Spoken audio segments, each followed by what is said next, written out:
Um, One possible note, there is, the education committees are wanting this room possibly on Tuesday. It could be Friday, we're not sure, it's still kind of up in the air. And if that happens, we need to find a room big enough for all of us on Tuesday. And just kind of be listening for that over the weekend and Monday to try to figure out where we will be on Tuesday. If not here, it could be 218 or another room that is big enough to handle us. So that's all I can say about that right now, because it's up in the air. Are there any requests for bill introductions in either the House or the Senate?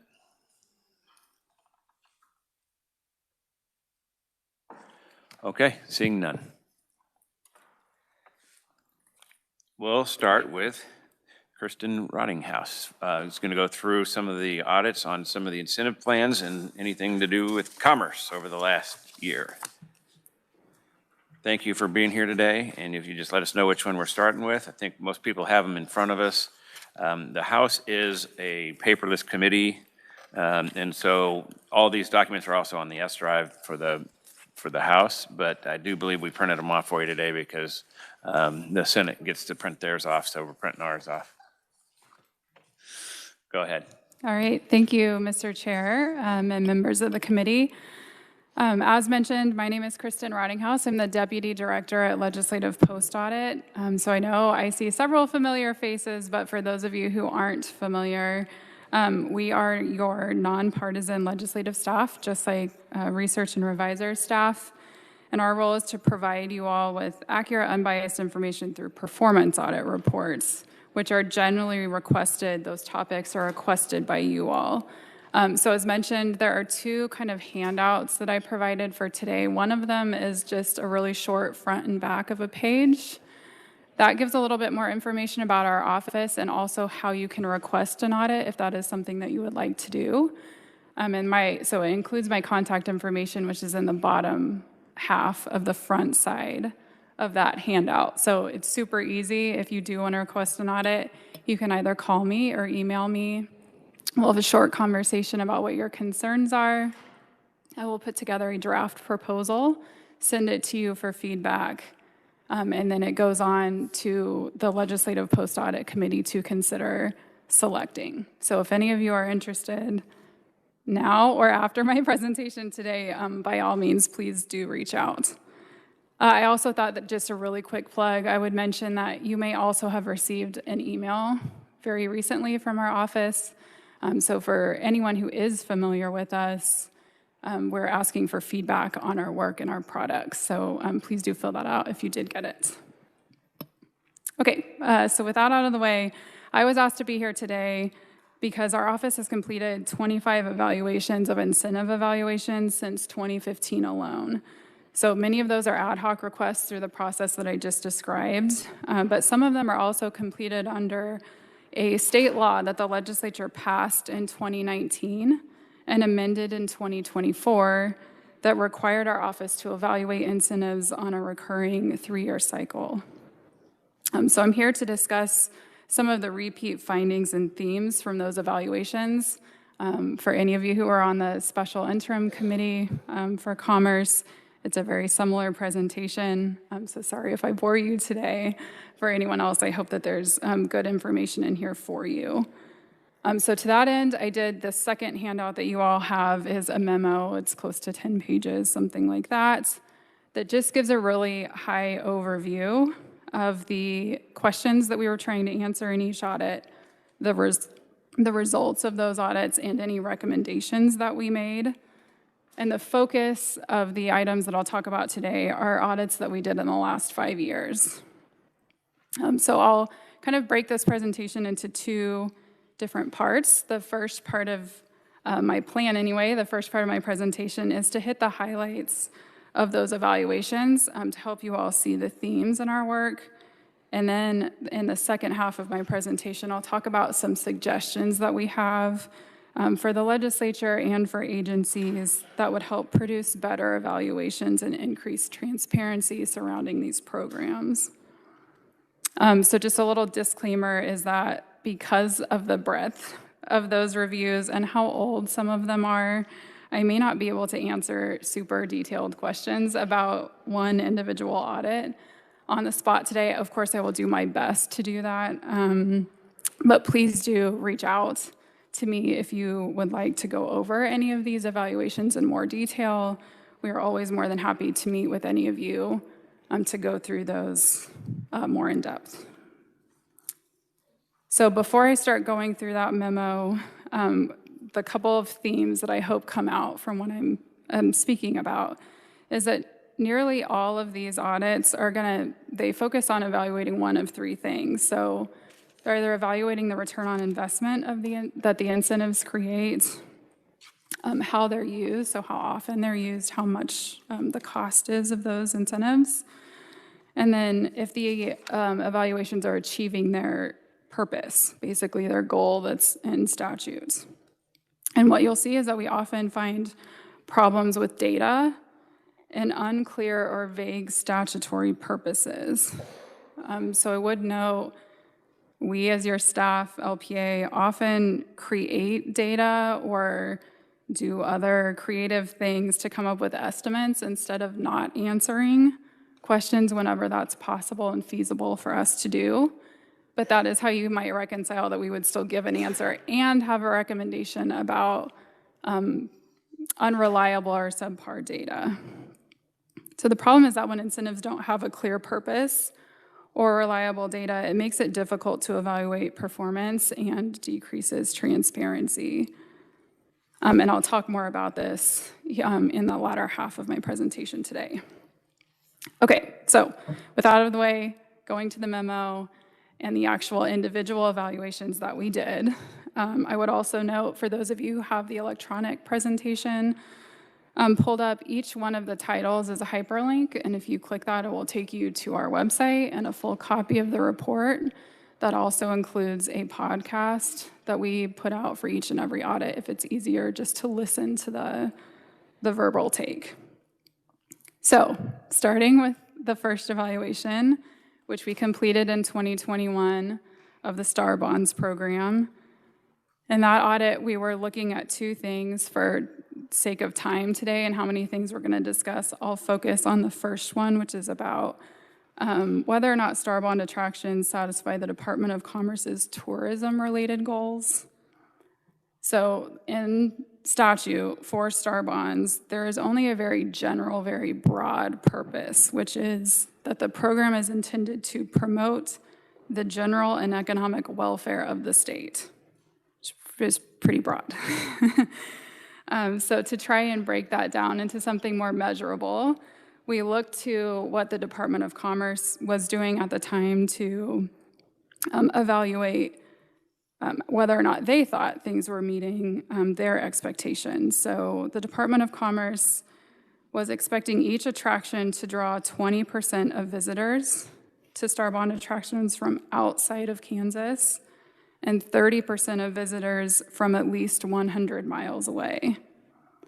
So at the time that we did this, we looked at 2 years, data from 2018 and 2019, and we looked at all 16 STAR Bond attractions that were active at that time, meaning that they were actually up and going for the public to attend. And we found that only 3 of the 16 STAR Bond attractions that we reviewed met those tourism goals that were set by the Department of Commerce in either one or both of the 2 years that we reviewed. I would also note Commerce had received some projections of visitation for those attractions, but at the time we did this audit, they were not actually collecting data that would allow them to measure if the actual visitation to those projects was meeting those expectations. So that will relate, you'll see, to one of our recommendations that we made to the agency based on that.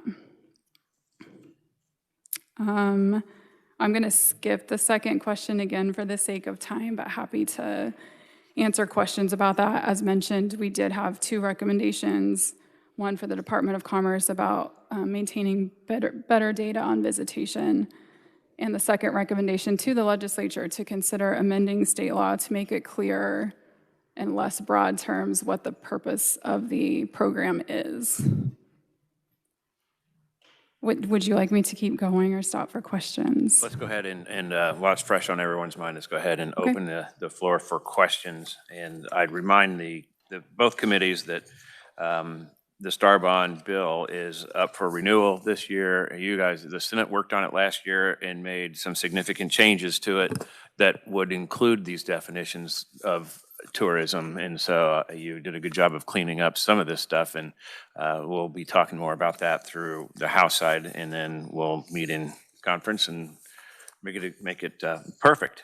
So as perfect it could be. I'll open for questions. Anyone have questions on the Star Bond portion? Representative Wassinger. Thank you, Mr. Chair. And I don't know if you know the answer to this, but with 3 of the 16 only being ones that have really paid themselves back, how have they thought about tweaking and picking Star Bond's programs to make more of them be successful as opposed to the lopsided 3 and 16 of 16?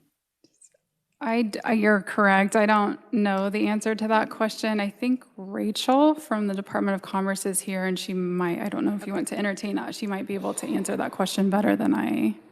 Yeah, so they're coming in next week to do a review, so we could ask them. Thank you. Thank you. Yeah, so over time, there's been many changes to the Star Bond bill, and so each time we renew the Star Bond bill, it gets a little better. And this most recent one, I think, will really do a good job of cleaning all that up. But Department of Commerce can comment on that next week. Thank you, Mr. Chair. Any other questions? Senator Klemp. Thank you, Mr. Chair. On the 3, to build on Representative her comment, of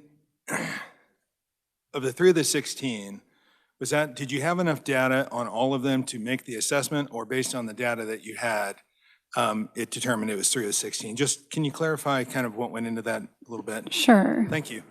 So we did have data for all 16. I will say again, because the department wasn't collecting the data at that time, we did get creative and come up with another way of doing that. So we used transportation data that transportation departments would use to study like the flow of people in and out of areas, and we use that to come up with the visitation estimate. So you can probably imagine some of these are very small ticketed events, and those would be easier to have data for. Others, like Village West, those are much harder to measure. So they are certainly estimates, but if you were to look at the figure in the report, it's pretty clear that even with there being some amount of variability involved because they're estimates, that they're not meeting those expectations.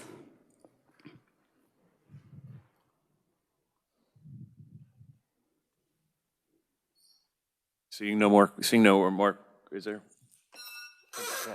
Representative Bohai. Sorry, I didn't raise my hand until after he turned his head. Thank you very much, Mr. Chair.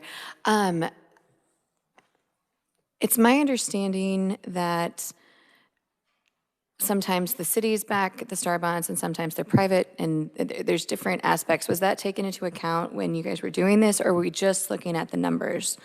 Thank you. For the tourism piece specifically, that didn't factor into anything. So it's just purely looking at how many people are visiting this attraction during that calendar year. Thank you. Yeah, and I want to help clear that up. There, in only one case has the cities ever backed the bonds, and that was for the Heartland Park Star Bond project, because they knew that was not going to pay for itself with increments from sales tax. And so we wrote that the legislature at that time wrote into statute specifically for that one project that the cities could guarantee those bonds. And so that's the only one that it's otherwise prohibited. It's the bondholders are on the hook for that, just to clear that up. Any further questions? All right, seeing none. You can go to the next one, thanks. Okay. So I'll maybe address the next two in tandem because the work that we did is very similar.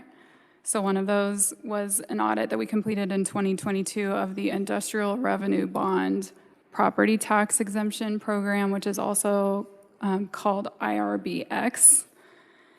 And then one that we did in 2023 of 5 major Department of Commerce incentive programs. So that includes the High Performance Incentive Program, the Job Creation Fund, Industrial Training and Retraining Programs, and the Promoting Employment Across Kansas program. So for both of these evaluations, we were looking at estimating the economic and fiscal impacts that those incentives created. So essentially calculating the return on investment. This required using an econometric model to both look at the costs, meaning the cost of the incentive, and also what economic effects and tax revenues those either IRBXs or those programs create.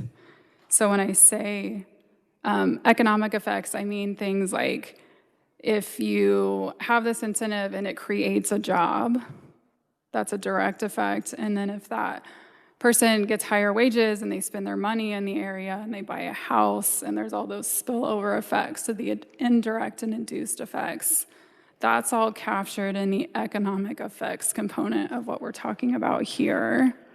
Separately, we are then measuring how much tax revenue does that bring through income, sales, and property tax revenue, and comparing that to the cost of the incentive. So for IRBX specifically, for the 15-year period that we looked at from 2005 to 2020, we estimated that there were about 640 IRBXs that resulted in approximately $100 million each year being foregone in tax revenue. Then using the economic modeling to estimate those effects, which we did for 8 IRBXs, we estimated that most of them, so 7 of the 8 IRBXs that we looked at, would produce enough economic activity to make up for the cost of the incentive. But in terms of tax revenue, none of the 8 IRBXs would generate enough tax revenue to offset the cost. So it is appropriate to add those two together.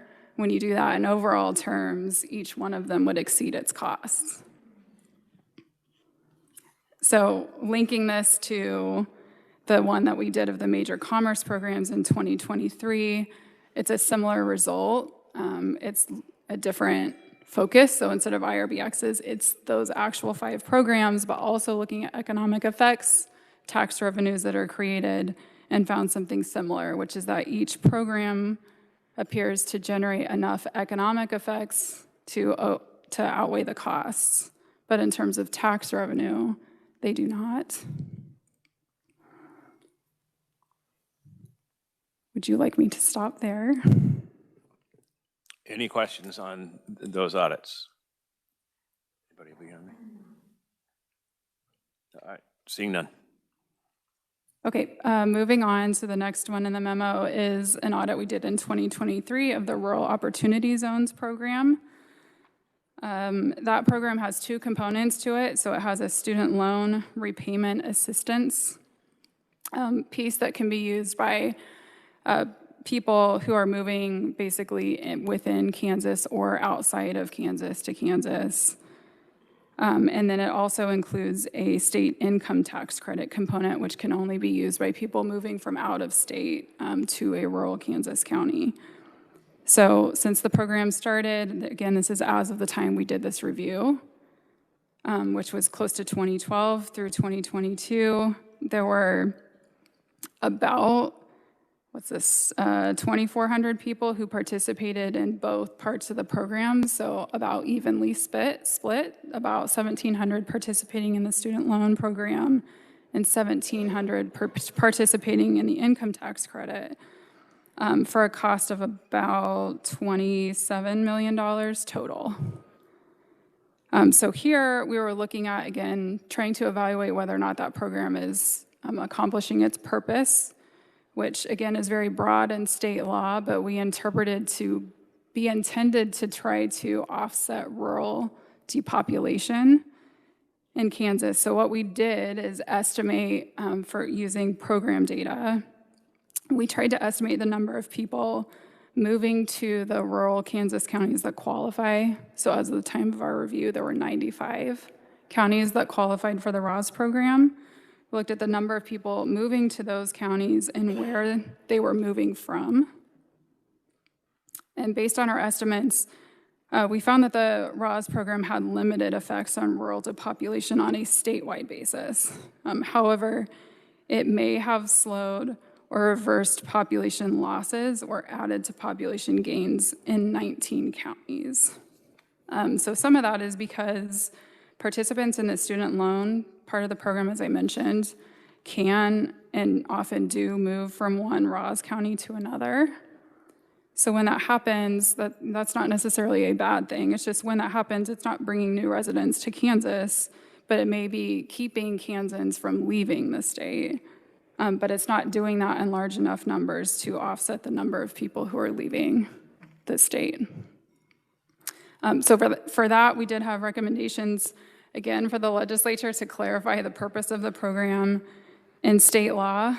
And I would also mention that we had a recommendation to both the Department of Commerce and Revenue to collect better data. So the Department of Revenue is responsible for administering the income tax credit component of the program, and the Department of Commerce is responsible for administering the student loan piece. But they at the time did not collect the same information about each participant, which makes it difficult to assess whether or not, or how much overlap there is between those two components. So if we did some work to estimate this, we don't think there probably is a lot of overlap between them, but it would be clearer if that data was collected that would allow those two things to crosswalk.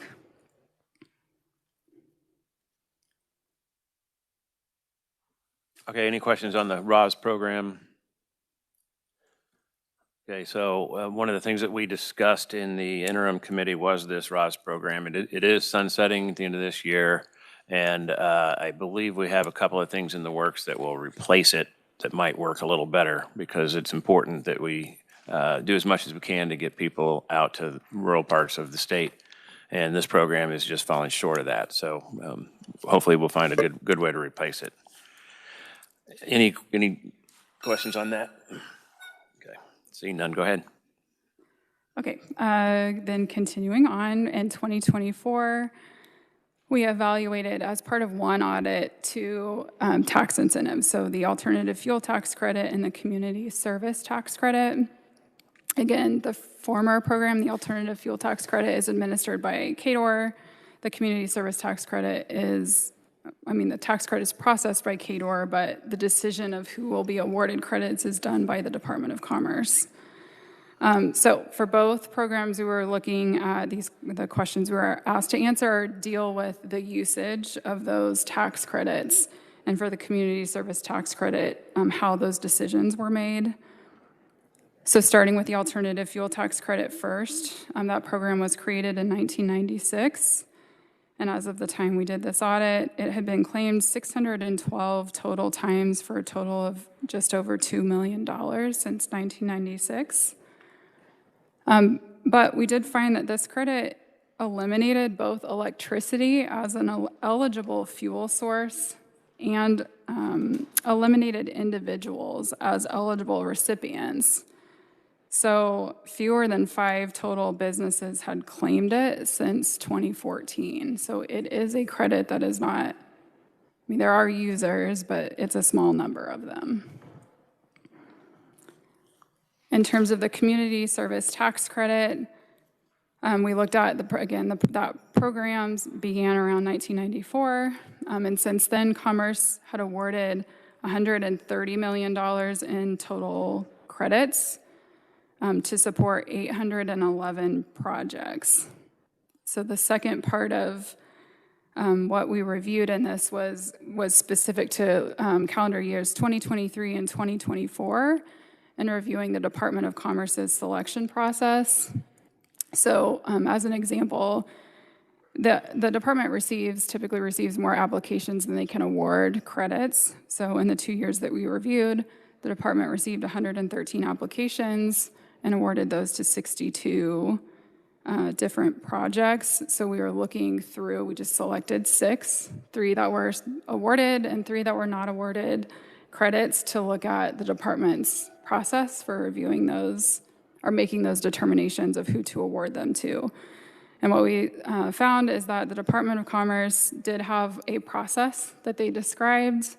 We did see evidence that they followed the kind of scoring rubric that they had developed to score those projects, but then we found other elements of their review process weren't documented. So for example, they would kind of have 2 people who review each application and give it a score, but then they have to decide from those, everyone who they score, which one of them is actually going to be awarded credits. But that part of the process wasn't documented, so we couldn't determine how they actually arrived at which ones of the individuals that they scored actually would receive the credit. So our recommendation in this one was to the Department of Commerce to more clearly and completely document those different parts of their process and how they make those decisions.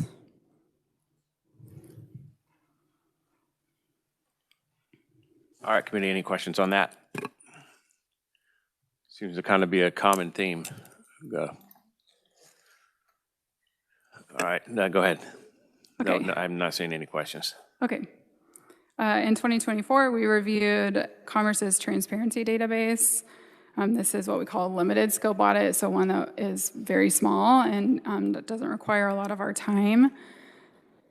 So the here we were looking at whether or not the transparency database met the requirements in state law. So this is probably one that this committee is familiar with because I think it came out of this committee. But in 2019, you all passed a law that created an online transparency database that the Department of Commerce is responsible for administering. And it's supposed to include certain information about each incentive that's above a certain threshold. So that includes things like the purpose of the program, some historical information, the number of applications, the total incentive amounts, return on investment, that type of information. So at the time of our review, 13 of the 60 incentive programs that we looked for in the transparency database were missing. And of those, we looked at 5 in more detail for whether or not they included all of that required information. And we found that about half of the 11 statutorily required program level pieces of information for those 5 programs we reviewed was missing. So we did have 2 recommendations as part of this audit, one for legislative consideration about amending state law to clarify where some of these pieces of information come. So I think the Department of Commerce, when we did this audit, suggested it's difficult to fit some of that information into the actual transparency database, so it would be nice to link it to somewhere else. So you all might be able to provide clarification on that. And then the other recommendation was for Commerce to include the information that was missing.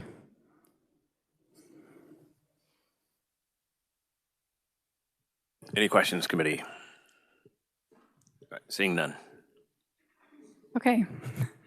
The last one that I'm going to cover is just one we released recently. So just a few months ago, we did a limited scope audit on the High Performance Incentive Program, or HPIP, and the Affordable Housing Tax Credit. Again, so kind of 2 programs as part of one audit. And the question is about how those programs are used, how much they've been used in the last 5 years. So regarding the HPIP program, we couldn't actually report how much HPIP credit businesses earned and used in that 5-year time frame because of reliability issues with KDOR's data. So as part of our process, we requested data. We go through some steps to check it, basically with other information we have to make sure that it seems reliable. we had questions, re-requested the data, and we went through that process 3 different times. And the 3 data sets that we received differed by anywhere from like tens of millions to hundreds of millions of dollars in a single year. So we did not feel comfortable reporting out that information. The Department of Revenue provided information on that, describing that in their estimation, what's leading to those problems is both the complexity of HPIP, because there's pass-through entities and a 16-year carry forward and several components that make it a more complicated credit, as well as the department's system doesn't automatically do a lot of that stuff, which is making it a manual process for them to track, and it was resulting in them sometimes double counting information. So I think they're going through the process of fixing that and should very soon have updated numbers that I think they're planning to present to the legislature. Do you want me to just pause? Senator Tyson? Thank you, Mr. Chairman. Thank you, Kristen. Thank you for your work on this. Has legislative post-audit ever seen anything like this where the numbers change so drastically? I mean, because you guys had done an audit about 3 years ago. It was, if I remember, over $1 billion in 3 years in tax credits, and now they're saying, oh, those numbers aren't accurate. So it's not uncommon for us to see data reliability issues, but we're usually able to resolve them. So I would say it's not common that we end up in a place where we can't actually figure out the solution to be able to report out. Thank you, Mr. Chairman. So I would ask then, does this completely negate the previous audit that you did? I mean, you've done such good work on it. We use these for factual information to make decisions, and I know they'll be presenting next week to the tax committee, I'm sure Commerce too. But if you could answer that. Thank you, Kristen and Mr. Chairman. Yeah, I don't think so. This is something we give a lot of thought to, but because we're not actually using that data set in any, so for example, the earlier audit that I presented where we use the economic modeling to project the costs and benefits of those programs, including HPIP, we were not relying on that data set that is problematic to do that. I'm looking forward to see, I mean, we're talking about hundreds of millions of dollars here potentially, and that's just kind of unaccounted for. And they had told us that they would have that figured out by the end of the year, and hopefully we'll hear some more of that this next week in both committees. Any further questions on that portion? Seeing none. Okay. Going to housing tax credits. Sure. So again, one I know that this committee is familiar with because you all took some action on it, I think last year, as recently as last year. So the affordable housing tax credit was first created in 2023. And again, as part of our work here, we were looking at how often that credit had been used by the time we were doing this audit. So what we found is that the Housing Resources Corporation, KHRC, had awarded rental housing development projects about $73 million in affordable housing tax credits to 67 projects. And then we estimated in this audit, because the legislation that you all passed would end this program in 2028, we estimated how many additional credits KHRC might issue in that remaining time. And we think that they would award an additional $34 million in tax credits, which is basically the max amount that they would be allowed to award by the time that the program ends in 2028. So as of the time we did this audit, no taxpayers had actually claimed any of the tax credits. However, they were getting very close to doing so. And as part of our work, we estimated that over approximately the next 15 years, those credits that are awarded and will be awarded may result in the state foregoing about $1 billion in income tax revenues. The recommendations in this audit are related to the data issues that I talked about with HPIP. Any questions on that? All right, seeing none. Is there? Oh, Senator Tyson. I just want to thank the House, Mr. Chairman, for taking action on this last year. Wish we could have followed suit, but we did get a compromise, and hopefully we can take care of it this year. Thank you, Mr. Chairman. Any other comments or questions? Yeah, seeing none. Go ahead. Sure. So this is entering kind of the second half of my presentation that I mentioned earlier, which is less about covering the results of the evaluations that we've done and speaking more to the patterns and themes that have emerged from our work. And so if you turn to the kind of second to last page of the memo, you'll see 3 things we've outlined that we think would help with the evaluation and transparency of economic development incentive programs. So I will sound like a broken record, but 2 of those items are to identify like a clear purpose for each tax incentive and specific measures or benchmarks that you all are expecting them to achieve. And then the third item would be identifying the data that's needed to actually then measure those things and determine if agencies are meeting or if programs are meeting those purposes. So what that would require the legislature to kind of discuss those concepts before passing new tax incentive legislation. I think we recognize, and you all probably do as well, that it would also be useful for the legislature to discuss those things for incentives that already exist. But that would probably be more difficult because you would need to consider the effect that kind of setting those definitions could have on existing agencies, processes, incentive contracts and agreements, that sort of thing.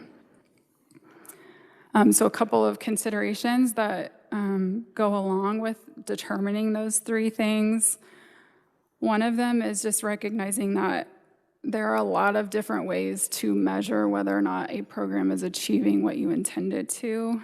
So as mentioned, that could include things like the number of new jobs, the amount of new investment. It could include return on investments. That could be in terms of economic effects or tax revenues. You might also want to consider things like who uses it and if those are the intended recipients. How an incentive fits with your policy goals, like trying to incent certain action on items. So all of that to say that there's no one single measure of effectiveness that will work for all incentive programs. So I think the legislature often thinks in terms of return on investment. I'm just using this as an example, but that doesn't make sense for every program. So for example, HPIP very clearly has an economic development component where something like return on investment would make sense. But something like a tax credit for donations to the Friends of Cedar Crest Association, just as an example, doesn't have an economic development component and thus wouldn't make sense to measure in terms of return on investment. There's just a lot of considerations that would go into establishing what those purposes and benchmarks might look like. It would also be worthwhile to probably consider things like whether or not you're looking for growth on an individual basis or kind of a group level. So for example, are you wanting an incentive to lead to a 10% growth for each individual business who receives the incentive? Or are you looking for, like, I'm using 10% as an example, but 10% growth in the industry overall? And then other things that you might want to consider would be kind of the data reporting and collection requirements if a data source doesn't exist. And how and who administers the program, which can complicate things. So using IRBX as an example, it's local governments that administer that program, but no one is required to collect outcome data on those projects statewide. So you all could require something like that, but there's a trade-off because, of course, there's a cost to the locals to collect and report that information, and a cost to the state to oversee it. And then there's also some confidentiality considerations that you might want to keep in mind. So particularly for small programs, there are some federal requirements, and the Department of Revenue, of course, follows these that would prevent them from reporting and us from reporting information for programs that have fewer than 5 filers. And the very last item that I'll mention is just considering the time frame in which you're assessing the effectiveness of incentives. So as we've talked about, the complexity of the incentive, the funding mechanism, maybe delays associated with the filing and processing of tax returns can all influence when measurable data can be collected. So HPIP is a good example of this because it has a 16-year carry forward that would have a different time horizon to evaluate than again reflecting back on the Friends of Cedar Crest Association tax credit, which is it's like an annual process. And with that, that is everything I had to share today, and happy to take questions. Okay, we'll open for questions. Representative Shu. Thank you, Mr. Chair. This is more kind of a broad question. So you do these studies, spend a lot of time doing so, you have these recommendations, and then I know that the agency is allowed to respond to them, and often do, saying, we don't agree with this, blah, blah, blah. Is there anything after that step? Like, is there any official follow-up step after that? Yes, so we do have a standard. It is just based on asking agencies to self-report. But once we issue a recommendation, we follow up every 6 months for 2 years and ask what they're doing to address those recommendations. And then we put a report out to our committee, like an annual report, and I think actually we do it twice a year, saying who's said that they're going to implement the recommendations, if anyone has refused to implement the recommendations. That is it in terms of follow-up for all recommendations. We do also, I would mention, have the ability, or in committee roles, we are required to at least submit to post-audit committee an audit that would actually have us do additional work to follow up on whether or not those recommendations have been implemented. But it's only for a small number of audits, and we only do them if the committee picks that audit topic. Okay, thank you. I'm just thinking that out loud. I went to the kind of oversight training yesterday, and this was kind of brought up as part of that. And I think maybe Oregon, they actually have these recommendations as part of the budget process. And so it's kind of like a follow-up every year on hey, how are you guys doing on the recommendations? Have you been following up on these or not? So just something to keep thinking about. That's a good point, and keep in mind that a lot of these recommendations are for us as we go through the bill process, and we've got 3 or 4, I think, that are going to be coming up this year for renewal, and so we can keep that in mind as we go through them. Any further questions? Representative Williams.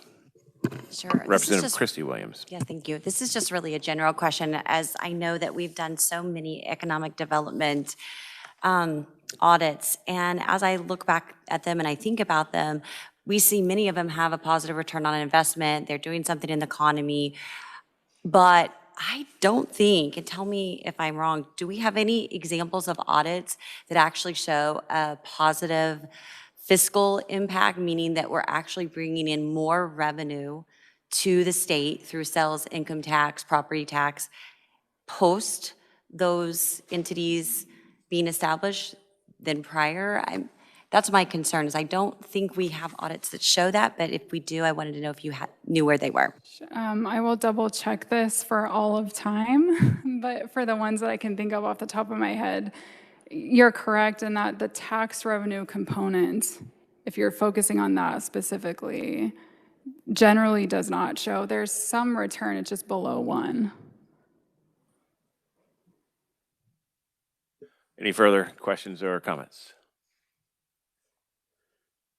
Seeing none. Thanks, Kristen, for all your work, and for this is probably the 3rd or 4th time you've gone through this, so I appreciate you doing that. Of course, happy to.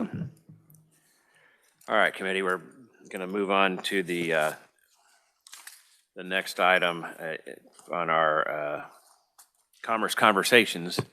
And we're going to start with the Kansas Business Hall of Fame. And I think they have a 10-minute presentation from John Federico on their new inductees for this year. Thank you, Mr. Chairman. I am John Federico, and today I'm wearing the hat as the Executive Director of the Kansas Business Hall of Fame. And it's with sincere appreciation and great honor that we're being allowed this opportunity to announce publicly today for the first time the Hall's 2026 inductees. Before I proceed, although I stand at the podium and I am standing in place of our board chair, Dr. James Leiker from Johnson County Community College, but helping us with this project is Liz Sosa, Aaron Schiffman, and Dr. Carol Mesa. The Kansas Business Hall of Fame was founded in 1988 and is housed in a beautifully renovated space at Kramer Hall on the campus of Emporia State University.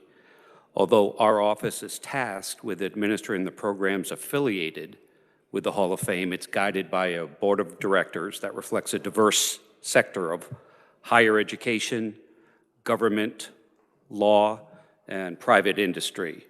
As mentioned, Dr. Leiker serves as our board chair.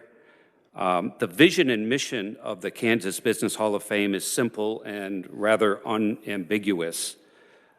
They annually recognize individuals who embody outstanding qualities in business leadership, contributing to Kansas's economic prosperity, and to serve as a leading platform for highlighting business achievements, with inductees serving as examples for future entrepreneurs. Before we get to the announcement, Mr. Chairman, of the 2026 inductees, it's worth mentioning two other programs that have been proudly developed and sponsored by the Kansas Business Hall of Fame, the first of which is the Student Essay Contest. And high school students from across Kansas, open to both public and private high schools, are encouraged to learn about influential Kansas business leaders and reflect how entrepreneurship, leadership, and innovation shape our communities and the Kansas economy.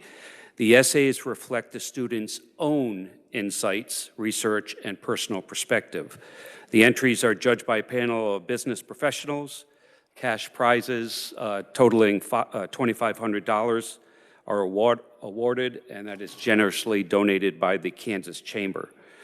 The second program is the Young Entrepreneur Award. And again, the purpose of this award is to recognize and celebrate young entrepreneurs in Kansas between the ages of 18 and 35 who are actively building and leading businesses that demonstrate a measurable impact. The award honors individuals who show creativity, initiative, and innovation in pursuing business opportunities while also exemplifying leadership, integrity, and strong work ethic.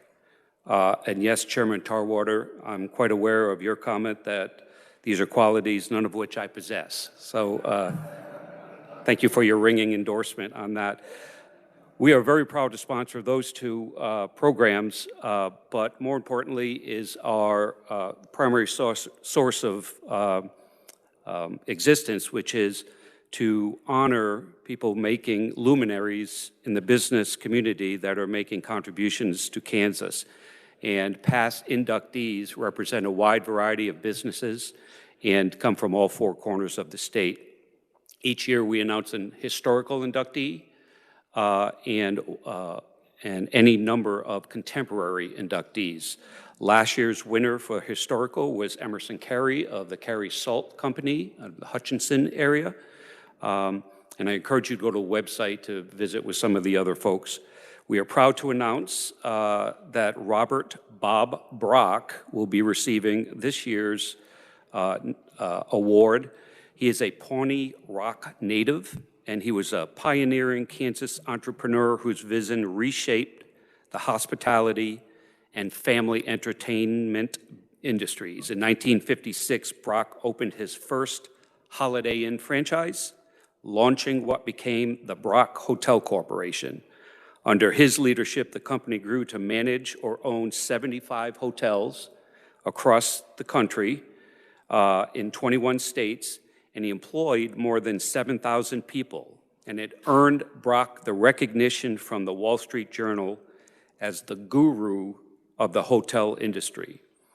He introduced renovations or innovations like the Holidome concept that helped develop new hotel brands, including the Residence Inn.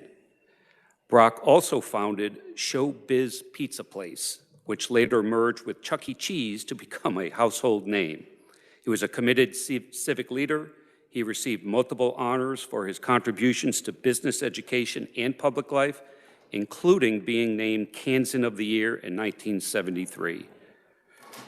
Our contemporary inductees, we have two this year. Last year, this was awarded to Marcy Penner, who, for those of you that know her work, has done more for rural communities than almost anyone in this state.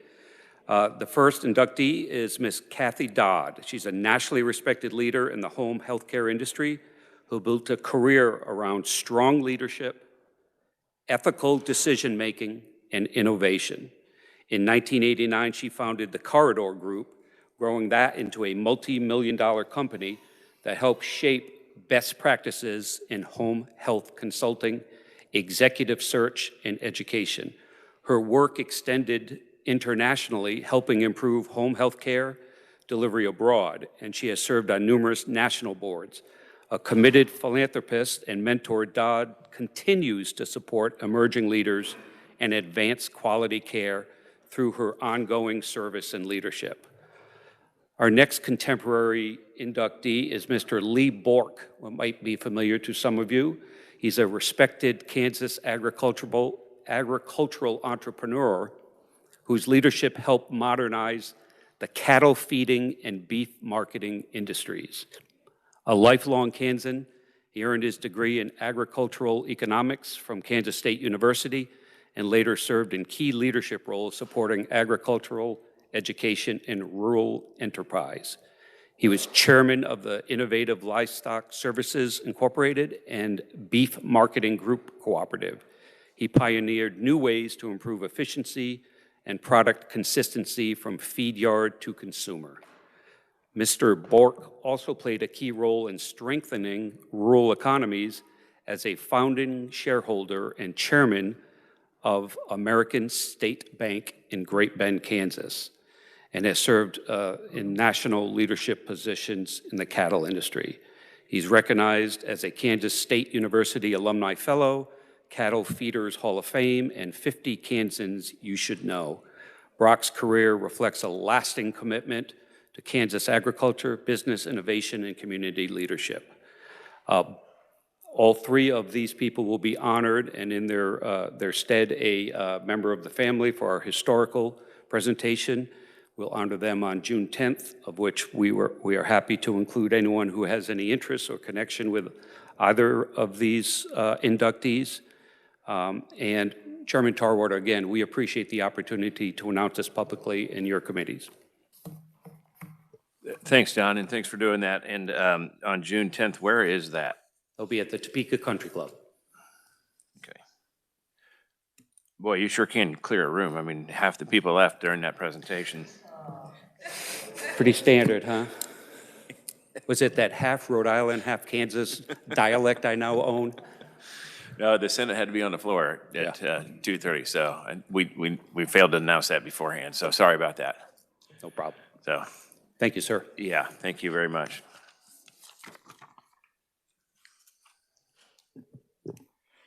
All right, so next up, we're gonna shuffle the order just a little bit and go to Black and Veatch, a presentation from Black and Veatch on Commerce Conversations, on kind of what they do and the benefit to Kansas. And, a lot of really neat things going on at Black and Veatch. And so we've got Clint Robinson, and he is the Director of the State Local Government Affairs.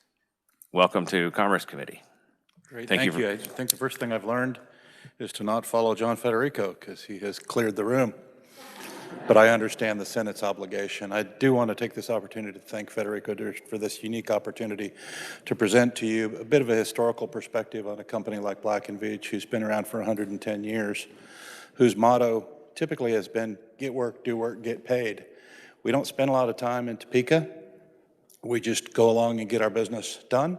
And so this opportunity to reflect on our history for an August group like this, we really appreciate. Also appreciate some of the other chamber members, Kansas Chamber, Overland Park, KC Chamber, lobbyists that are present in the room in order to support us in the business we have. Let me get to it. Good afternoon, Chairman Tarwater and honorable members of the House Commerce, Labor, and Economic Development Committee. My name is Clint Robinson, and I'm the Director of State and Local Government Affairs for Black & Veatch, working out of our world headquarters here in the state of Kansas. This is my 42nd year with Black & Veatch, and while I'm trained as a professional engineer, I now focus on working with state and local governments. Thank you for allowing me the opportunity to reacquaint you with Black & Veatch and our many contributions and accomplishments in Kansas and around the world. Black & Veatch is an engineering, construction, and consulting company that works in improving human critical infrastructure in the areas of energy, grid development, water, communications, digital connectivity, and safety and security. Our story began in 1915 when two former University of Kansas graduates, Ernest Bateman, E.B. Black, and Nathan Thomas, N.T. Veatch, formed a partnership with 12 employees in one office. Over more than a century, 111 years to be exact this year, since we've grown to employ more than 12,000 qualified professionals in offices worldwide. More than 25 years ago, we established an employee stock ownership plan, an ESOP, and we became 100% employee-owned more than a decade ago. We are currently one of the top 10 largest ESOPs in the country. Approximately 2,500 employee owners work in our Overland Park, Kansas headquarters, with others also residing in Kansas that may work in a nearby state. Our mission is to build a world of difference, and it all started here in our hometown. A century ago, when Jackson County had dirt roads, we led the development of the road systems we know today, kicking off the development of the region and its economy. More recently, our team led the design for the KC Scout Advanced Traffic Management System with KDOT and MoDOT to keep drivers informed and safe. Black & Veatch fingerprints are all over Kansas City as architects for the American Royal and designers of Barney Alice Plaza. Other notable clients locally include Evergy, Nextera, Kansas Gas, Koch Agriculture, local deployment of 5G with AT&T, and of course, federal facilities. Since our humble beginnings in 1915, we've been working in El Dorado, Topeka, Leavenworth, Manhattan, and Wichita, water and wastewater works, just to name a few. And we are still here serving those customers. Outside of the U.S., we work with clients in more than 160 countries on 7 continents to solve the pressing infrastructure challenges of our time and those yet to come. We've collaboratively designed and built the water and power plants that keep taps flowing, factories churning, and homes warm in the wintertime. We've developed process solutions like liquid natural gas, ammonia, and hydrogen that will fill our ever-increasing energy needs into the future, and we continue to see growth in our core business. We've always made ourselves available to assist the state with expertise in addressing pressing questions regarding human critical infrastructure needs and projects. Most recently, our global expertise in hydrogen creation, storage, and distribution helped the state-led effort to obtain federal grants for a hub for further exploration. Even though that project did not come to fruition, the exercise will still be useful in understanding the state's capabilities for when the technology is further developed and commercially viable here. In 1972, Black & Veatch Partnership acquired 32-acre parcel of land atop a hill along College Boulevard and Lamar Avenue in Overland Park. At that time, this speculative move was questioned since the only tenants at the time along College Boulevard were Black and Veatch and Johnson County Community College along a gravel road. By 1975, we built the first phase of what is now our world headquarters and subsequently added an equal portion years later for over 600,000 square feet of contiguous office space. To this day, I believe it remains the largest contiguous office space in the state of Kansas, to which the Johnson County assessor can attest. More recently, we added 15,000 square foot Innovation Pavilion to celebrate our 100th anniversary as a showcase for visitors and clients. We've consolidated all of our headquarters operations in this building, and now our overflow is currently housed across the street on the T-Mobile Asperia campus. As Overland Park and Greater Kansas City region can attest, we've been good neighbors and community partners over the history of our company. Our employee owners dedicate time, talent, and resources to the communities where we work and live with our families. In addition to our outreach and charitable contributions, we host the City of Overland Park's annual Veterans Day celebration. We utilize our large parcel of land as a convenient landing space for military aircraft and perimeter for our ground vehicles, city services, and community organizations, enabling us to collectively honor our veterans each year. We also use our spacious parking for an annual recycling event, and we serve as overflow parking for the Overland Park Convention Center down the hill. As we look today at the next phase in human critical infrastructure, changing needs, we know that our core, our bright minds toward thinking vision drive us, as always, to a bolder future. We appreciate the opportunity to share this story with you today. Thank you, and we'll entertain any questions you might have for us. Okay, great. Yeah, thanks. So you'll take some questions? Absolutely. Okay. Any questions, committee? Representative Poskin. Thank you, Mr. Chair. Less a question than a thank you for being here and sharing the wonderful businesses that we have in House District 20. You're a fabulous neighbor, and we really appreciate it. And also, you're missing on here the Kansas Exporter of the Year 2021. So for the committee's good. Yeah, we could have made this a little bit longer, but I appreciate the amount of time that this committee has given us. It's hard to express 110 years worth of experience in a short time. Representative King. Thank you, Mr. Chair. On your worldwide data centers, I'm sure you're designing worldwide on those. Do you see an increase outside the United States? And are they doing anything differently than what you've seen we are doing here in the United States? I don't think I can speak to the international work that we're doing in data centers. I can speak very much to the data center expansions in the United States. And our role, Representative King, in that is to ensure that the utilities necessary to provide support for data centers are available, sustainable, and necessary. Thank you, Mr. Chair. Yeah, so it's clearly all about power going forward with advanced manufacturing and data centers, and it's going to be a big opportunity. Evergy is going to be in here on the 28th, I think, presenting what their plans are for the future, because it's power is very much an economic development tool, and we really want to make sure we stay ahead of that going forward. Workforce development is an issue in engineering. We have a program that we fund in appropriations to our educational institutions to try to create more engineering. How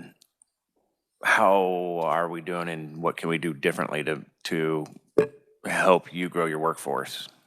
We have had the opportunity to present in front of the legislature that support which you have given to workforce development and engineering, particularly with KU and K-State primarily, some with Wichita State. It has created opportunities for us to fill some gaps that we would not have had otherwise. We also have some working groups using some of our own development funds with high schools and with middle schools in order to generate more people to support our growing business. Sometimes we're not the sexiest of business, but when we get the opportunity to get some kids in front of the cool and innovative things that we're doing, it does help grow it. But we have appreciated the support from the state of Kansas and the local universities to create workforce opportunities for us. Any questions anymore? No. Always good to see you. You know, I work at Midwest Trust right across the street from you, and I have never been to your museum thing that you were talked about, so I'll come over there next week and take a look at that. Make it a point to set up a tour for you. All right, thank you very much. Thanks for being here Thank today. you. Okay, next up, General Motors. Can maybe Stephen Durst do this one? I know, a little bit of John Federico goes a long way. So, again, John Federico, Federico Durst Consultant. I've been representing General Motors for nearly 30 years in the state of Kansas. It's been a great honor. We're afforded this opportunity, and I will be very brief. You have plenty of materials in what we provided you in written form, but sometimes we get lost that we have a very successful automobile manufacturing plant in the northeast part of the state. They've been making world-class vehicles there for nearly 80 years. It was actually, when it was first opened, it was a dual purpose where they made both airplanes for the war and automobiles. They built a new plant in 1987. Before I advance, and again, I will be brief, but to say we don't make world-class automobiles, Mr. Durst is driving one of the ones made in Kansas with 260,000 miles on it. So we applaud General Motors and his commitment to our clients. Would you give the kid a raise? Yeah, no kid. I know, I'm afraid what lay ahead for me here. Anyway, General Motors built a new plant in 1987, massive modern facility, 572 acres, 5 million square feet of manufacturing floor space. If you get nothing out of this, I hope you walk away knowing this. There are over 50 manufacturing plants and parts facilities owned by General Motors, but they have only 11 vehicle assembly plants, Kansas being one of them, and Kansas continues to get investment for a lot of reasons, of which we'll get to in just a minute. On a national scope, Mr. Chairman, just to point out their importance to the U.S. economy, 1 in every 10 American auto workers is a GM employee. In 2024, GM contributed nearly $50 billion directly to the U.S. GDP. And since 2020, GM has invested $242 million to support skilled trades, apprenticeship programs, training a new generation of tool makers, electricians, and technical specialists. With more than 85% of Americans living within 10 miles of a GM dealership, GM is embedded in nearly every community we serve. As far as Kansas investment, on page 7 in our written submitted comments, you can see the investment that we have been tracking other than the original investment. In 2013, a $600 million investment for a new paint shop. 2015, another $174 million to retool to make the Chevy Malibu. Another retooling effort for $265 million. Another retooling in 2023, $391 million recently announced. And then we are very excited that General Motors has pledged a $4 billion worth of investment for U.S. manufacturing for future products.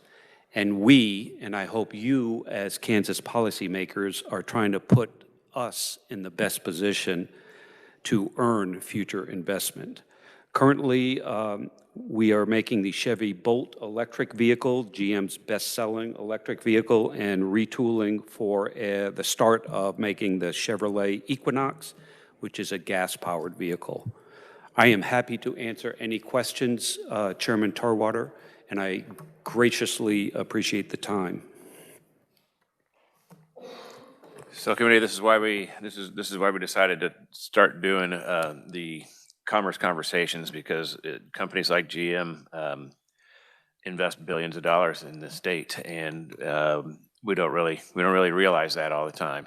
Can you tell me how many people will be working at that plant when it's after it's retooled? And Because they had layoffs during this recent retooling effort, I don't think I'm at liberty to say. They didn't provide me that information, and I'm actually taking the place of Jason Wetzel, so I need to be careful. I don't want to give you misinformation, but I will get it for you and get back to you.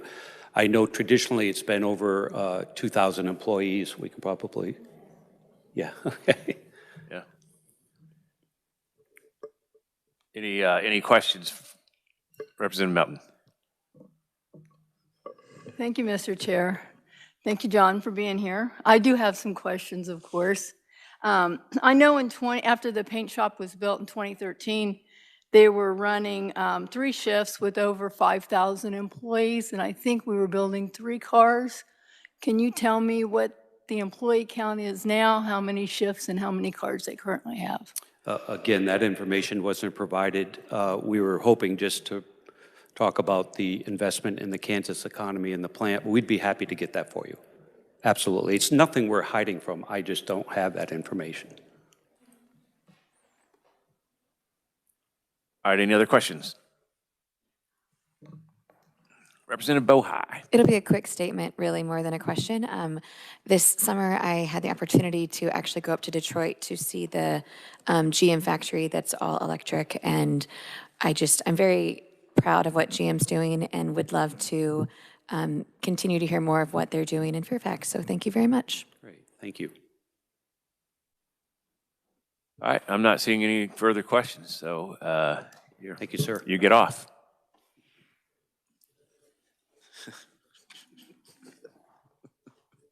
Okay. All right. There's nothing else on the agenda for today.